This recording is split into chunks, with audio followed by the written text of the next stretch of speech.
ខ្ញុំមានចំណុចចិត្តចម្លែកខុសពីគេពេលយប់ស្ងាត់ចូលចិត្តឡើងទៅទីខ្ពស់ដើម្បីមើលទេសភាពតែយប់នេះខុសពីរាល់ដងខ្ញុំមើលទៅស្រុកដែលខ្ញុំរស់នៅពីមុននៅពីមុខផ្ទះដែលខ្ញុំនៅពីមុនមានផ្លូវកស៊ូមួយខ្ញុំមើលពីខាងលិចផ្ទះខ្ញុំពីមុនរហូតដល់ផ្លូវស្រាប់តែឃើញមេអំបៅមួយកំពុងតែហោះមេអំបៅស្អីធំម្ល៉េះកំពុងតែគិតក៏ស្រាប់តែឃើញមេអំបៅនោះហោះទម្លាក់ខ្លួនចុះមកក្រោមមិនមេអំបៅផង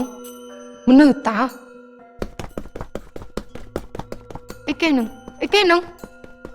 មើលទៅដូចជាកូនក្មេងហើយទៅទះដៃដូចជាស្លាប់ហោះចុះមកក្រោមកាន់តែលឿនទៅ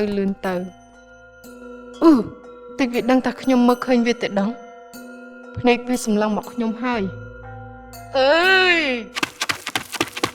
ខ្ញុំគិតថាវានឹងមានរឿងអាក្រក់កាត់ឡើងលើរូបខ្ញុំហើយខ្ញុំក៏បញ្ញាប់រត់ចុះជណ្ដើរទៅបន្ទប់របស់ខ្ញុំវិញធ្វើមិនទៅនេះចាប់ឲ្យខ្ញុំវាមកដល់នៅនេះតែវាមករកខ្ញុំតែដឹងមកហើយវាមកហើយ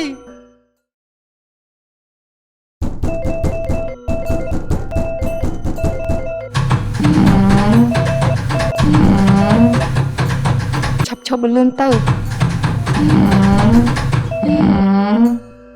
វាគ្រាន់តែ3ទៅ4វិនាទីប៉ុណ្ណោះតែសម្រាប់ខ្ញុំពេលនោះវាដូចជាយូរខ្លាំងណាស់